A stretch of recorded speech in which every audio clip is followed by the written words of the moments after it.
হরিমোহন ঘোষ কলেজে ছাত্র সংসদ নির্বাচনে মনোনয়ন তোলা ঘিরে মঙ্গলবার রণক্ষেত্র হয়ে উঠেছিল গার্ডেন রিচ।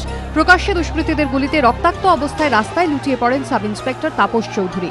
সেই ঘটনা ঘিরে উথাল পাথাল রাজ্য রাজনীতি। অবশেষে এক সপ্তাহ পরে সোমবার থমথমে পরিস্থিতিতেই হরিমোহন ঘোষ কলেজে জমা পড়ল ছাত্র ভোটের মনোনয়নপত্র। সকাল থেকেই কলেজ চত্বরে ছিল চোখে পড়ার মতো নিরাপত্তা।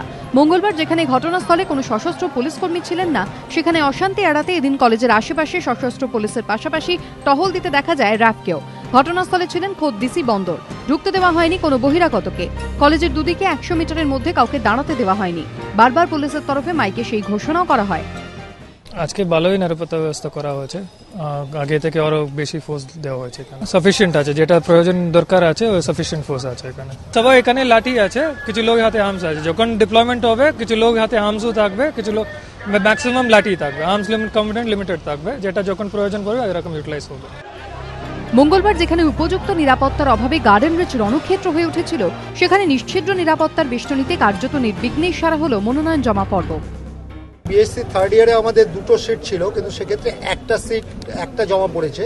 অর্থাৎ বিএসসি থার্ড ইয়ারে আনকন্টেস্টেড ইলেক্টেড একজন হয়ে গেছে। বিএ ফার্স্ট ইয়ার সেকেন্ড ইয়ারে 6টা করে পড়েছে, 4টে করে সিট আছে, সেখানে ইলেকশনটা হতে পারে যদি না উইথড্র করে নেয়। উইথড্র ডেটটা হচ্ছে আমার ওই 21 তারিখে উইথড্র ডেট।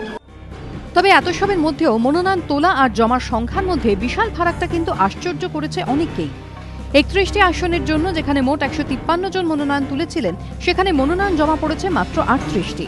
মঙ্গলবারের অগ্নিগর্ভ ঘটনার জেরে যে থমথমে পরিস্থিতি তৈরি হয়েছে, তার প্রভাবেই মনোনয়ন জমার সংখ্যাটা হঠাৎ এত কমে গেল কিনা সে প্রশ্ন উঠছে বিভিন্ন মহলে।